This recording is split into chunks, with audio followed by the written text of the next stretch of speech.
Coming up on this episode of NPS Now, seniors in the Medical and Health Specialty Program earned their white shirts. Booker T. Washington students began work on their senior garden. And trees were planted over at Calcutt Elementary. Later in the show, we'll get to know a talented sophomore from Norview High School. All that and more next on NPS Now.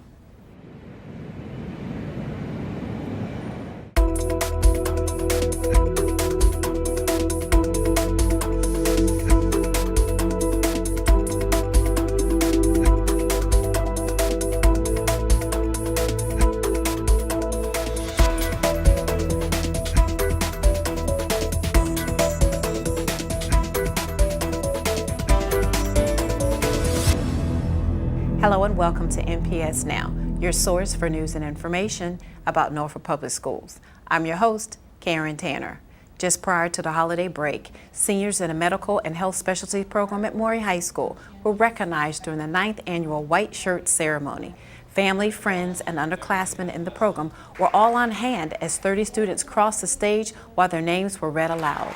The seniors then recited the student Hippocratic Oath and listened to valuable advice from graduates of the program. This program was incredible. The academic rigor and the important stress on time management truly set me apart when I got to college. Particularly the anatomy and physiology class was a prerequisite for my major, and I was a step ahead other students for having the rigor of this program before going into college.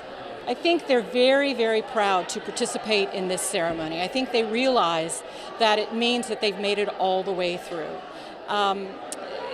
To say those the words of the Hippocratic Oath that Saul Brodsky wrote are really so relevant to high school kids. It was really tailor-made for them.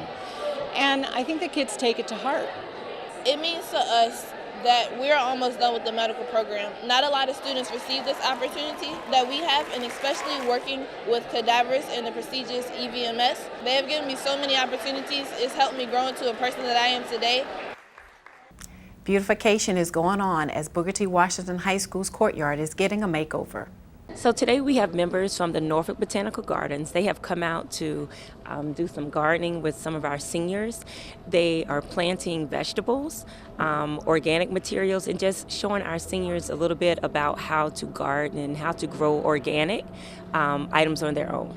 The garden has been working with Teens with a Purpose, and some of the kids that are part of that organization are students here, so that's how we got connected. The students here have been great today. They dove right in, put their gloves on, and just started digging. They weren't scared of a thing, and I love the participation and the enthusiasm that they have for doing this project, which makes me feel it'll be very successful, and I love to see that in our youth. I thought it was a great experience. I really am appreciative of them coming out here and helping us build a better habitat for the animals out here and making us feel better about this area in our school. So I'm pretty blessed about this. It's great. It's a great experience. I came to volunteer because I think it's a great opportunity that the principal has given us to come out and, make this a beautiful place for us to come and eat and socialize. And I think it's also a great opportunity for seniors to look forward to, up-and-coming seniors to look forward to come out here and just be different. Nobody else is doing it. Students, staff, and community members spent a chilly Saturday morning planting trees at Calcutt Elementary. This tree planting was the first step of a food forest project that will include the addition of various types of plants and will ultimately turn the space into an outdoor classroom for students. They will be able to observe all of the plant SOLs, the plant life science SOLs.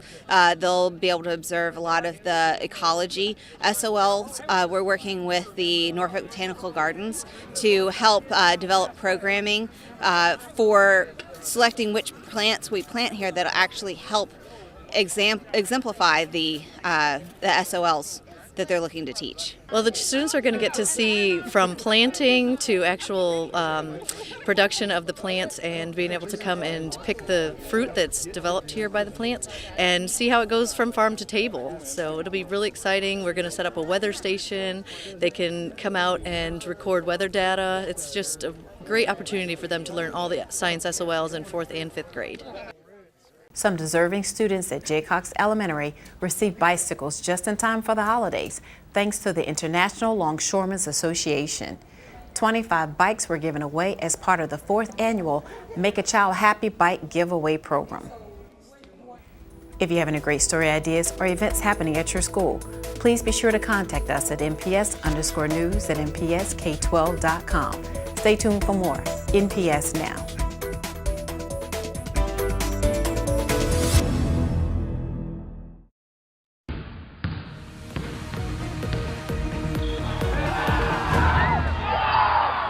Welcome back to NPS Now. I'm Steve Sutmiller, Senior Coordinator of Athletics.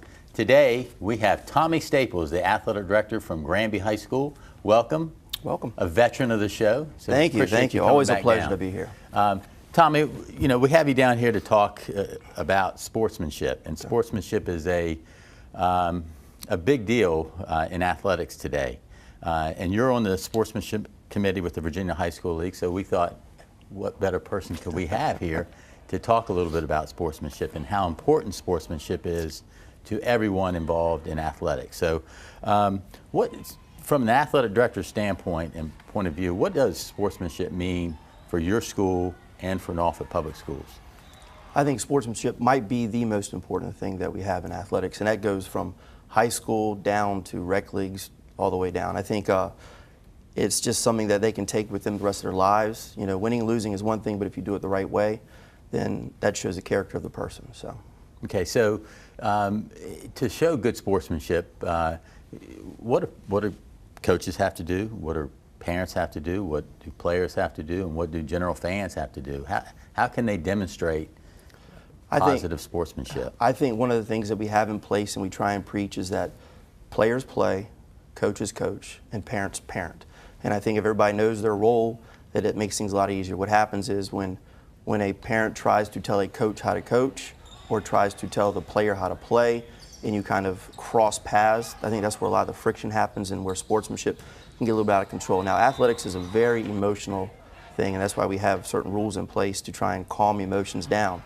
But when a player is out there and is involved in something at the heat of the moment, stuff can happen. So that's why we got to keep the coach and the parent where they're supposed to be and keep all the roles basically separated.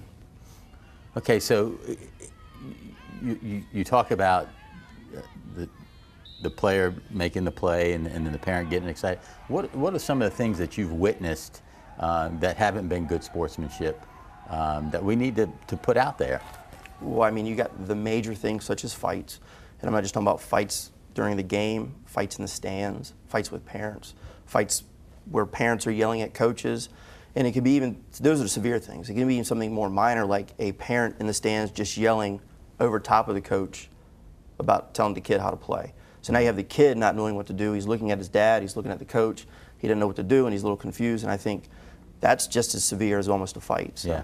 So, I mean, I know Norfolk Public Schools, what we try to do for the coaches, we require them to take a sportsmanship class annually.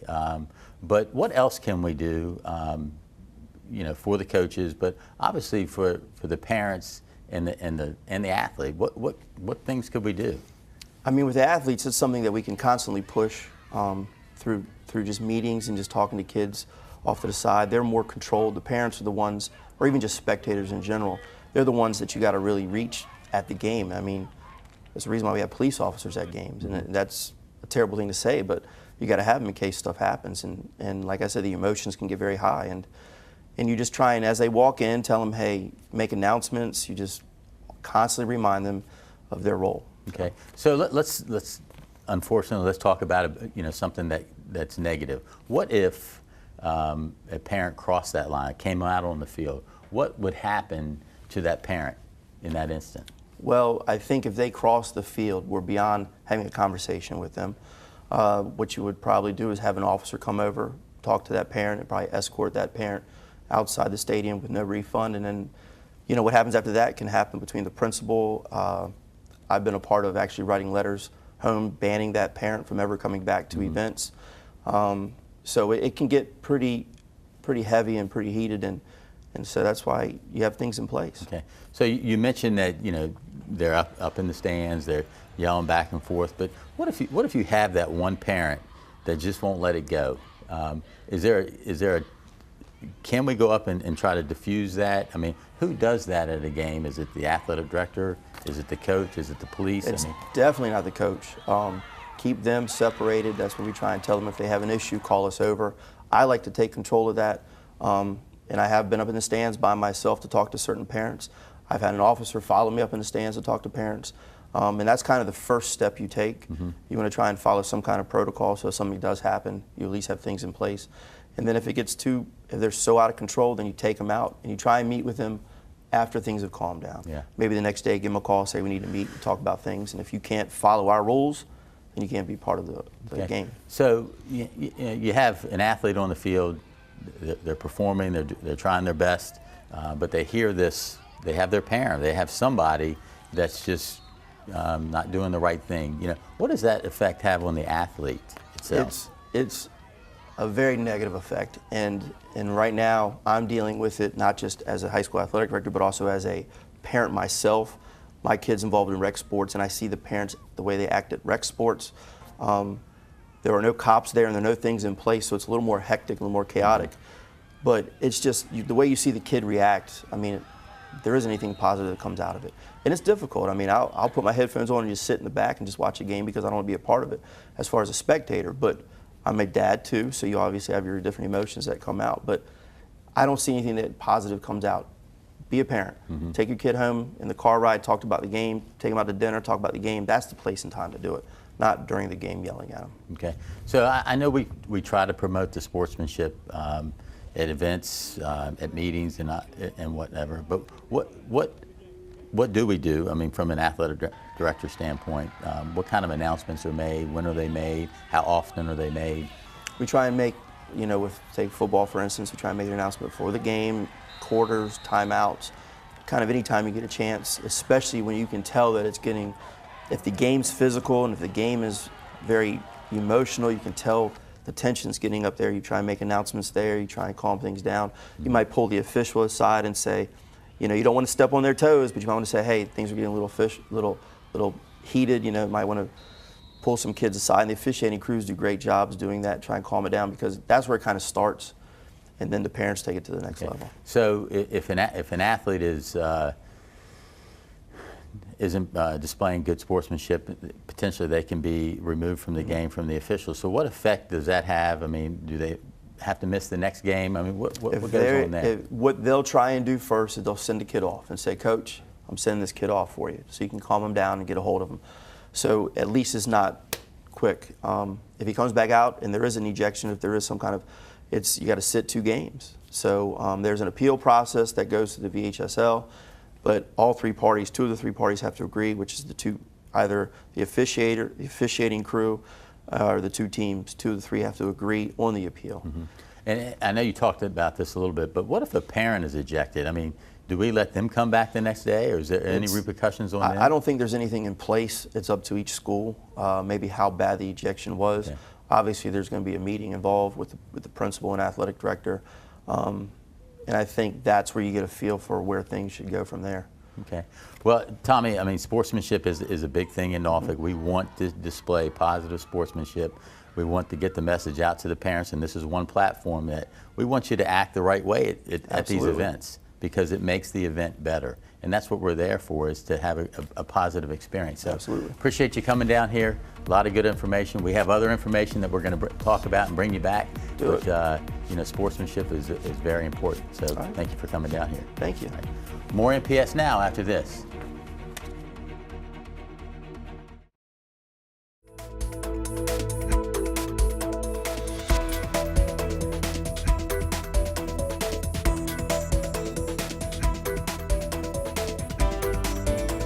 Welcome back to NPS Now. With us today is Lachlan McClellan, a sophomore at Norview High School, and he's in the LCSU program there. And he also attends the Governor's School for the Arts, where he's studying filmmaking. Welcome to NPS Now. It's good to be here. I'm glad to have you here. You've had a busy school year. Yes, ma'am. So far. You recently won the 2017 Congressional App Challenge and came in second place in the Say No to Distracted Drivers contest. Tell me a little bit about that app and the video. Well, the app is called Rising Tide, and it's based off of the prediction of flooding, specifically in Hampton Roads, but works for the rest of the United States. I made it because in my neighborhood, Ghent, I live right by the Hague, and we experience tidal flooding very frequently. and constantly dozens of cars around my neighborhood are flooded to a point where they have to be towed away.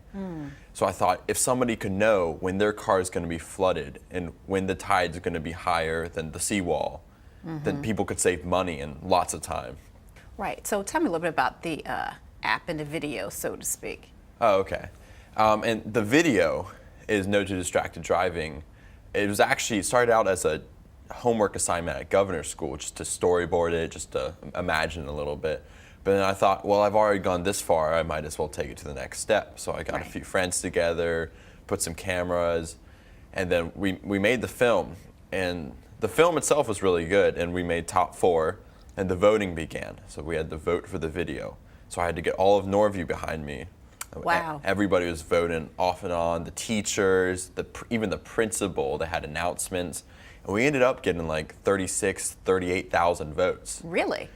Which is quite impressive. However, 3 girls at Tabb High School were able to come through with just a couple thousand more. I think they were watching and following you just to see what you had. Yeah. That's exciting. But I'll tell you what, let's take a look at your video. All right.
So, how were you able to rally all of the students behind you? That's a big effort. Well, a lot of it was money. Money can move a lot. And basically, I said, all right, so we get $3,500 for the school and $3,500 for myself. And between the two, that's a lot of money. So if the school had that money, it could make the students more productive, more successful. And the teachers, the principal, all the staff, they realized that. So they're rallying their students and everybody in the school. How did it feel to have them rally behind you like that? It felt great because it means that I didn't have to vote all the time by myself. That it was a team effort rather than an individual.